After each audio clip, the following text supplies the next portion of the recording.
Good afternoon. You're listening to the new WCEG Network on WCEGTalkRadio.com. You can live stream, click live stream, or watch us live on your smart TV, YouTube, Twitter, Facebook, LinkedIn, WCEG Network. I'm Dr. Ronald Tolbert, your show host for Pause Sensitive. We're the worldwide community empowerment group where we speak life into the community. You can subscribe free to our YouTube channel, WCEG Network. Like, follow, and connect with us on Facebook, Twitter, Instagram, and LinkedIn. On our new platforms, download our free mobile apps on the iOS, Apple iPhones, iPads. Go to Apple Store and search WCEG Talk Radio. On Apple TV, search WCEG Network TV. Apple Watch, search WCEG Network. Android, mobile phones, tablets, go to Google Play stores and search WCEG Talk Radio. Last but not least, the topics and opinions are those of the show hosts and guests, not of WCEG Network, and we thank you for your continued support. Welcome to our show today on this very cold and windy day. And before we get started, we will do a little safety check for all our pet owners. Please be aware that over the weekend we'll be in the teens and sometimes the temperature may be falling below zero, which means that you need to bring your pets inside, your plants inside. Anyone who have large animal, you need to put them in barns. Be aware that the temperature will be so cold that if you got an outside water source, it will be frozen, which means your pets will not have access to water. So we want to make sure that you don't leave them out longer than enough to go to the bathroom, your cats and dogs. Please bring them inside because it will be dangerously cold over the weekend.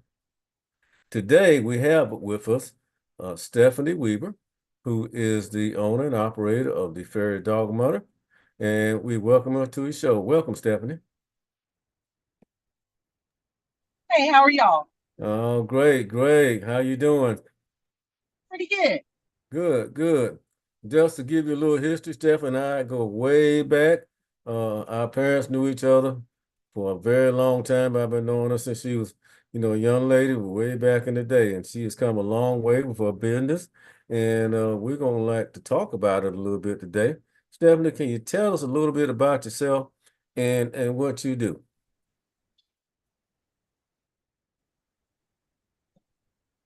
You need to unmute, Stephanie. I can't hear you. I'm unmuted. Okay, there you go.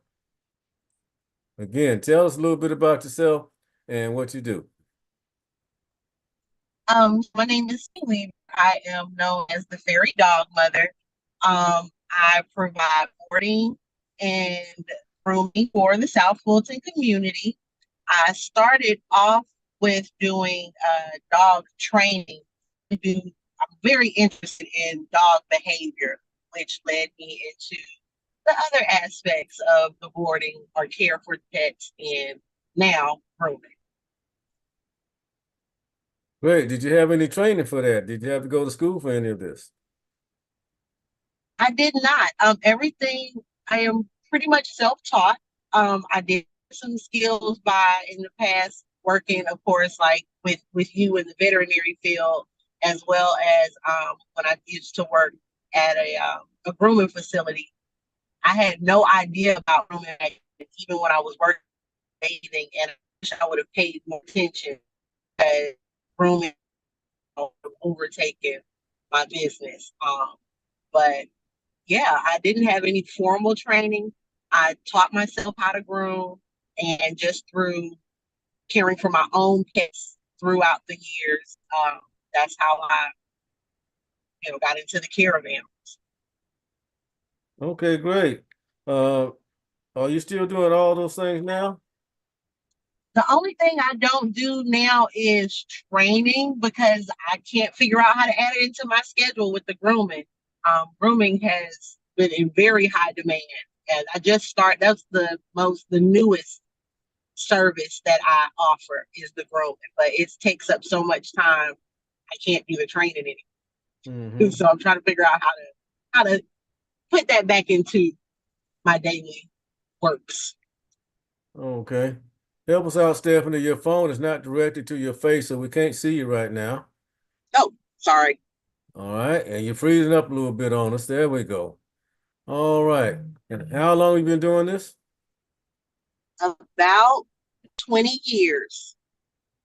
Really? It's been that long. Like the it has even okay, so before the training, I was dog walking, and that was back in the earlier 2000s, like maybe 2008 or so, something like that, 2004.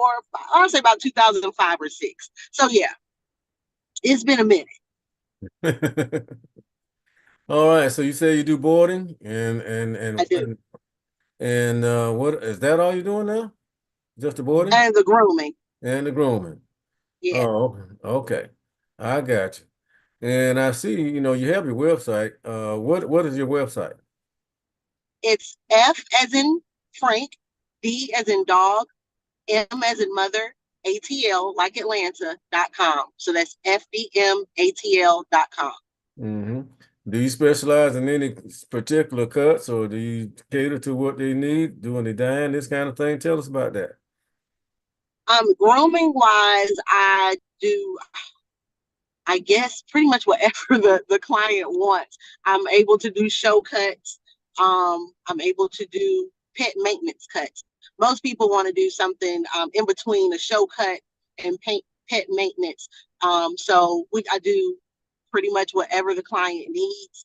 I try to keep, clients educated about what grooming needs are in between time because groomers see dogs so frequently. And we also have to be able to identify if there's an issue where we need to send them to the vet and whatnot. But because of the frequency that we see them, it is very important that we educate our clients on how to maintain their dog's hair coat in between grooms. Um, right now, everyone has like some type of doodle or oodle mix, and it is very important that owners know how to comb and brush their pet properly so that they don't have to get their dog shaved down or mess up their hair coat so that they can have it in whatever style they want it to have. Oh, okay.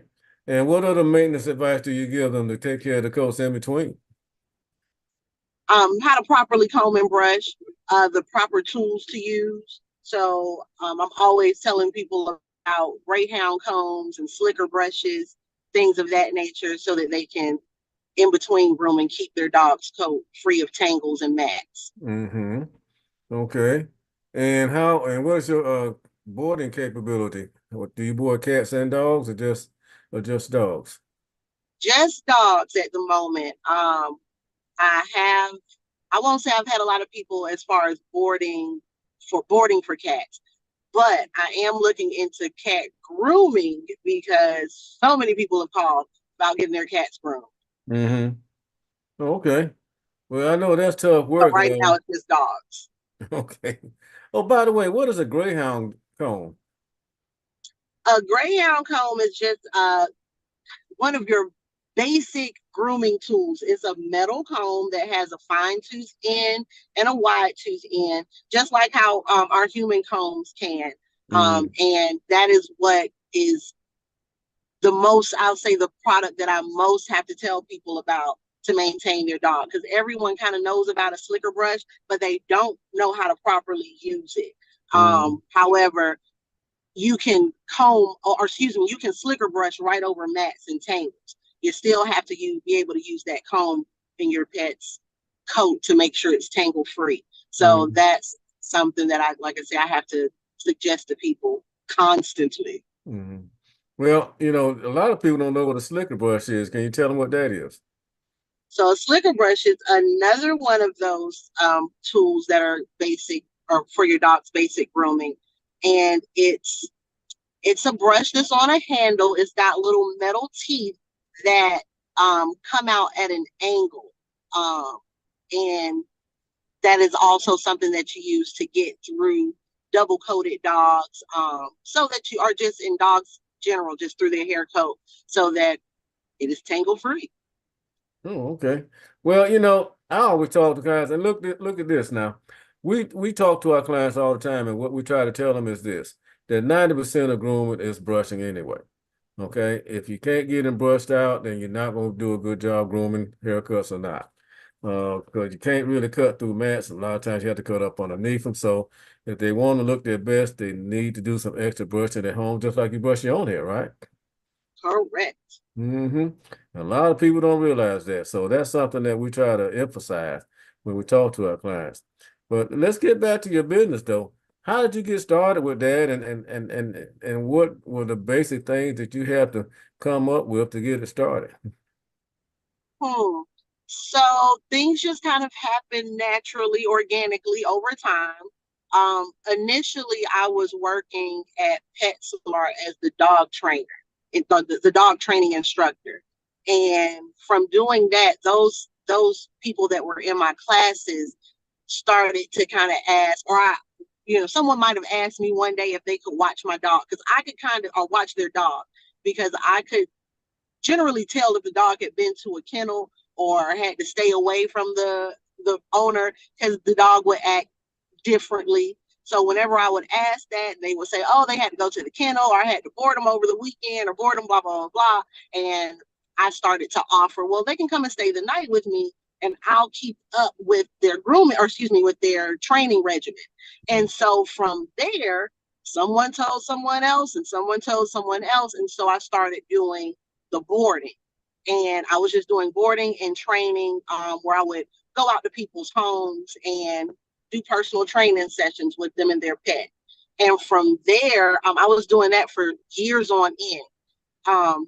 I'll say about maybe 5 years ago, just over that course of time, people were asking, well, could I groom their dogs? And I never knew how to groom. However, I would never send a dog home dirty. So I knew how to bathe a dog, and I would always send dogs home with a nice fresh bath. And so people would say, oh, well, can you groom? I taught myself how to groom. And so I would use kind of practice on those boarding pets that I had and my clients that were kind enough to let me practice on their dogs. And that's how I got my grooming hours in and just learned how to do it. I got a textbook and use that. That is to this day, that's like my Bible. It's by Melissa Verplank. It's called Notes from the Grooming Table. And every time she has a new edition come out, I get it. Because it is the artwork in it is great. The directions are great. It tells you everything about how to groom, and that is how I learned how to groom. And so now, I'm proficient in scissoring, which apparently is not necessarily that common even for dog groomers. And I do really good haircuts. I can do creative grooming. I've taken some classes for creative grooming at this point, so I can do hair coloring and like glitter tattoos and the cutie marks and things of that nature. Hair coloring has really started to take off. So that's something that has kind of added on to the grooming services that I offer. What about now? What is this glitter thing you're talking about and the queuing? What is that? Cutie marks are just like for instance, if you've got a German Shepherd or something, or a Husky, something that you can't necessarily color, like do a full tail or do full body color. You can just say, put like, a little heart or something on them. For like a dog like a pit, since there's really not a lot of hair coat to work with, then you can put little glitter tattoos on them. Like, it's literally what it sounds like. You get a stencil and you put some adhesive down and you put some glitter on there, and they can have different shapes, a letter or, a heart or something, some type of, cute little mark. Huh. I don't think I've seen that. I've seen the coloring now. I've seen that. I don't think I've seen the tattoos. And how much of that do you do? Glitter tattoos, not so much anymore. Now most people just want to get their dog colored. I have done the most extensive coloring I've done. Like, I have poodles, toy poodles that I've owned, and I can do a full body color on them because they're small enough. So I usually have like a purple poodle or a pink poodle. People love that. And then someone asked me to turn their Pomeranian into a fox. And so I did that. Really? And Okay. that was full body. That sounds interesting. How'd you do that? Um, well, for one, the person begged me to do it, so I had to make it happen by any means. Mhm. And I just took their suggestions and I looked up pictures of foxes and how they look, what in nature, and went there. There was they actually have like I use Opaw's coloring, and they have colors for, say, like if you're trying to do other animals, Mhm. like I'm not sure how to explain it, but they had a color for that to turn your dog into a fox. So you can use like orange and a shade of orange, a shade of black. I was able to control the color where I could keep white in certain spots. It turned Mm. out really good. It looked like a fox. Oh, okay. All right. And Pretty. then I, of course, cut the hair to the shape that it needed to be. So it was really nice. Okay. All right. And you do a lot of that, do you? Not full body, but a lot of coloring like ears and tails and feet, things of that nature. And of course, the dye you use is pet friendly. It's not toxic. And where can you get that Correct. from, by the way? And you're not It's a using regular company. dyes at the store, right? No, it's a company called Opaz, OPAWZ. And I just go to opaz.com and you can order everything you need really for creative grooming. But I mostly use their semi-permanent or permanent colors because they are really bright. They really pop. And yes, they are pet friendly. They are made specifically for pets. Okay. And what about your boarding? I mean, do you get a lot of business during the holidays for the grooming and the boarding? Absolutely. Isn't that So busy? yes. So right now, this is kind of a downtime boarding wise, because we've just completed all of the holidays for the most part. But Right. during the holidays, yes, I do board animals, and generally people want their dog groomed before they come home, and Mhm. I'm able to provide that.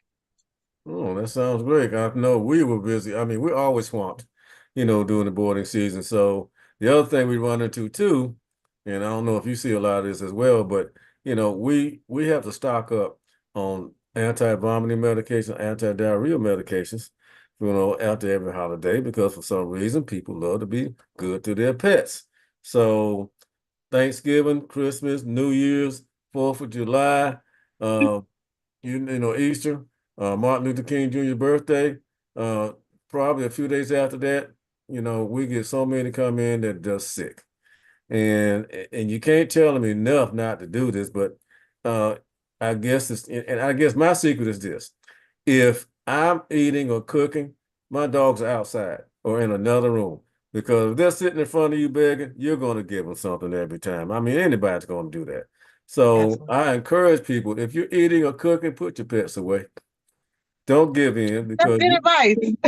because you'll be seeing me. And you don't want to be spending that money with me on something that's totally preventable, right? That's good advice. Absolutely.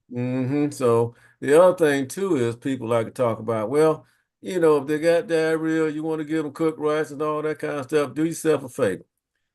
Please do not give your pets anything to eat, just water for 24 hours. If you give them food, you're just giving them fuel. You will see more diarrhea. You will see more vomiting as well. So at least Right. 24 hours without food, water only, and a lot of times that'll straighten your problem out. But Right. let's get back to what you do there at Fair Dharma. Do you promote anything with your website in terms of care for pets or what you do, for the community or what you do with your clients?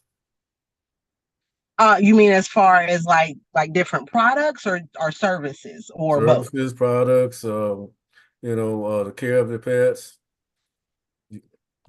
So I mean, mostly I am like just, well, I do promote, of course, the client education. I've got a couple of products that I sell just face to face. Like I have these pet odor candles that people seem to love.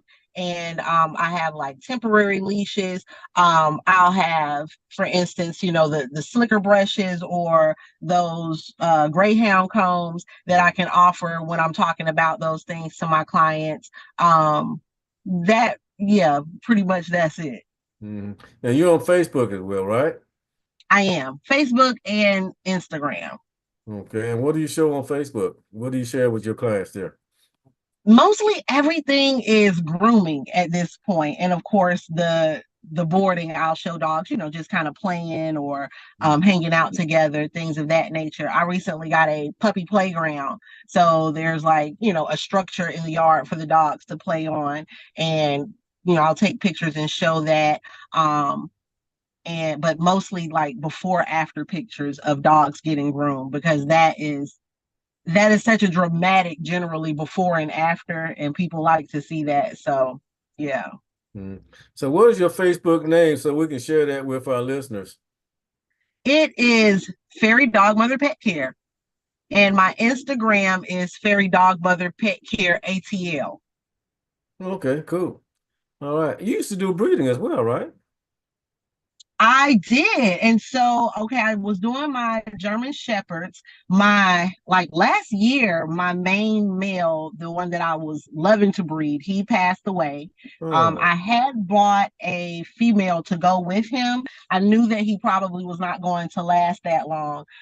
So I did get his sperm drawn. That was a whole nother experience. I hadn't done that before. Mm-hmm. So it's waiting for her up at UGA whenever she's ready for it. Gotcha. And yeah, so that will be an experience. That'll be kind of my first time doing AI for my German Shepherds. But that I have my toy poodles now. And Mm-hmm. so my toy poodles are what I am focusing more so on breeding. And I just bought a few to start.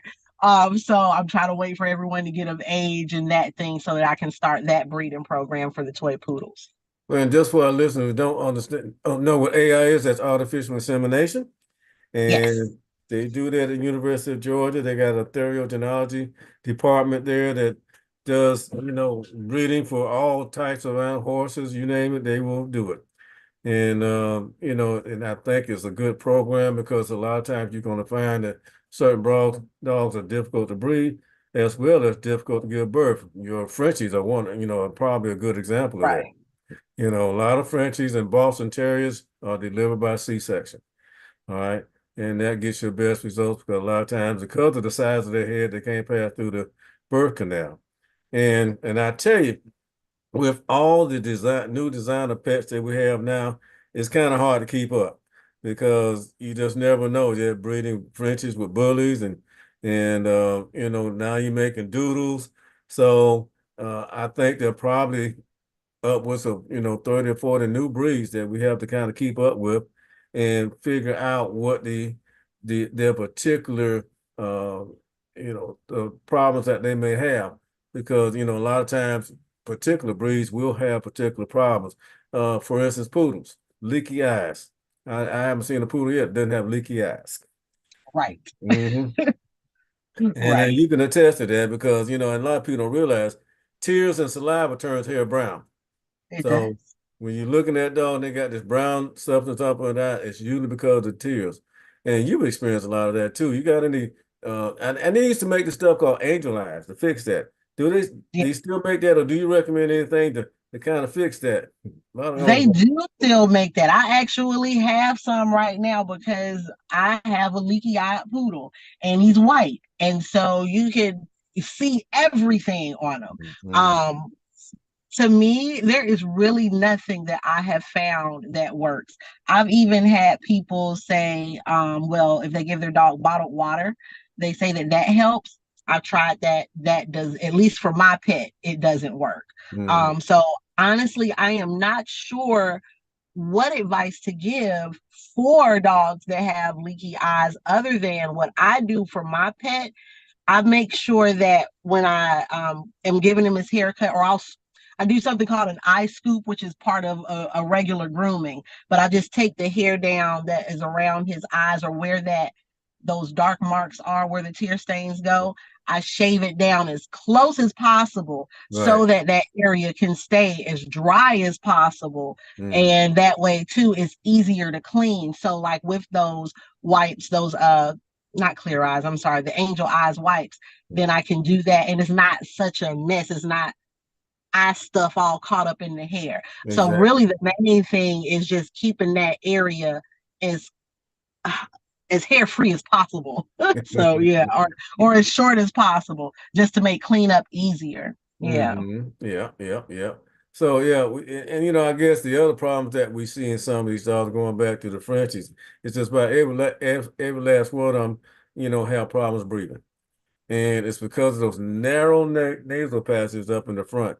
We actually do a surgery to correct that on a lot of these dogs, where we have to remove part of that, the inside of the nose, so these dogs can breathe better. But all the snorting and stuff they're doing, it may sound cute, but they can actually get into stress, especially when they get hot and get excited. Right.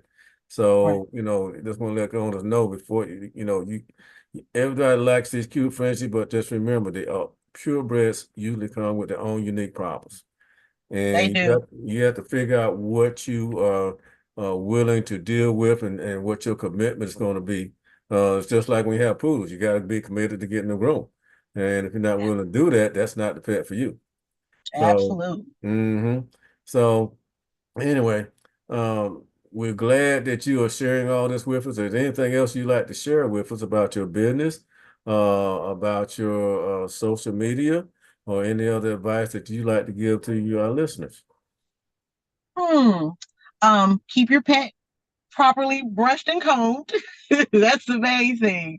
I just it's that is a client education. I think is the most important thing that I want to drive home because people really don't know, and people will call and ask for all kinds of advice, or let's say people will get a dog without knowing what to do. Right. And that is a common occurrence.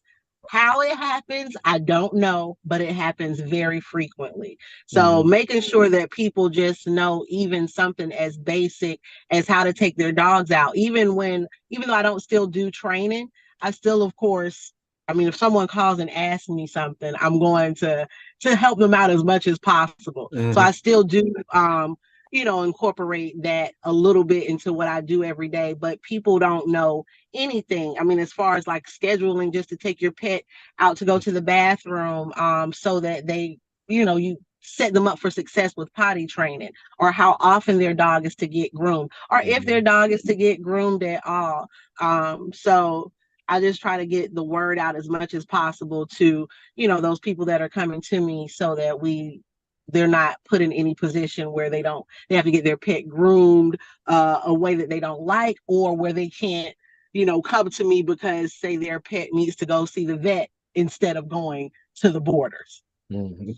Yeah, well, I think that all that is great because it actually, you know, gets the owner to the point where they will have success, with owning a pet. Because if the pet is not enjoyable, if he's chewing up your stuff and peeing all over the house, they're not going to last long. They don't want them. Because nobody wants that. Nobody wants to be cleaning up stuff. So destructive pets that are not potty trained, usually that's going to create problems for the owner, and it's not going to be an enjoyable situation. Do you have any information that you can provide either on social media or on your website that owners can access, so that they can look at some of this stuff and get Yeah, advice that way? they can. If you go to the website, fdmatl.com, there is a things to know page. And so that is just some basic information about, your dog's grooming, your dog going to the vet, what to do as far as, or, information about fleas and ticks, Right. stuff like that. I do have some information as well about things to look out for when boarding, or information about geriatric pets, because that, of course, is a whole nother level of care, which I do get a lot of elderly pets, and you do have to do things differently when you have an elderly pet, just like how if you had a very small puppy. So, but there's information on the website. Hmm. Yeah, I can attest to that. My Shaga, my oldest, he's 13 now. And he's my Australian Shepherd. I raise Australian Shepherd, at least I used to Right. anyway. So he's my oldest right now, and he's getting a little hard of hearing, but he's still around. We also need to think about, um, you know, when you think about geriatric patients, there is some special care. One of them is you got to realize, yeah, their hearing's not going to be as good. Smaller Right. dog, you have to worry about cataract formation. Okay, Right. so some of them will go have loss of vision or impaired vision at an early age. The other thing is that you know, especially on smaller dogs, they tend to have heart problems, which is something that they need to really get evaluated and, of course, controlled. Um, what goes for us normally goes for the pet as well. If you got a heart condition, yes, you need to see your doctor. You need to get it managed. You need to get it evaluated and put on proper medication to slow that disease process down. Same thing with skin problems, which is probably in the Southeast, 90% of what we see are going to be skin problems. All right. Absolutely. And just for our listeners, and I want to debunk this myth. Food allergies are less than 1% of the population. Food allergies are rare. So please don't go to the store, start switching dog foods. It's not going to matter on a commercial dog food because all of them have the same ingredients. So you're not going to improve their coat by switching dog foods. All right. Most times food allergies are going to show up before they're a year of age. It's not going to show up when they're 3 or 4. All right. They got it all their life. Also, as Stephanie said, you want to get good flea control. Again, in the Southeast, we grow everything much bigger and much more down in the Southeast. We see more fleas, we see more allergies. I mean, let's face it, Georgia's the allergy capital of the world. Okay. If you move from California to Georgia after that first year, don't be surprised your dog start itching. So again, grooming is a very important part of keeping that kind of thing under control. If you keep those allergens off the skin, you probably see less problems. Any final words that you would like to have for us, Miss Stephanie? Hmm. Um, Visit your groomer as often as you can, and you stay educated on the pet that you have, and get educated on your pet and your dog's breed if you don't know anything about it. If you are not familiar with what your dog is, if you've got a super mutt, as I call them, I highly suggest getting an embark test, just to see what your dog's makeup is, because that has a lot to do with animal behavior, and you know, how they're acting on a daily basis, and you know, just people should educate themselves a lot more on animal behavior or dog behavior or their breed behavior at the very least, so that they can better manage their daily life with their dog and not Exactly. have to get rid of it. Hmm. Okay, then. Well, listen, we appreciate you being on the show today. Thank you for sharing your time. And again, share with us your social media and your website so that listeners will know where to reach you at. So online, my website is fdmatl.com. On Instagram, it is Fairy Dog Mother Pet Care Atlanta, or excuse me, Fairy Dog Mother Pet Care ATL. And on Facebook, it is Fairy Dog Mother Pet Care. All right, great. Well, listen, you take care. And once again, we appreciate you being on the show. You take care. Thank you. All right, ladies and gentlemen, that's our show for today. We appreciate you being with us today. I'm Dr. Ronald Tolbert. You can reach us at www.redoah.com, also on Facebook. We are also on Instagram, and we're located here in South Fulton at 4895 Ben Hill Road in South Fulton, Georgia. And our phone number is 404-767-8513. Again, thank you for your viewership and your support.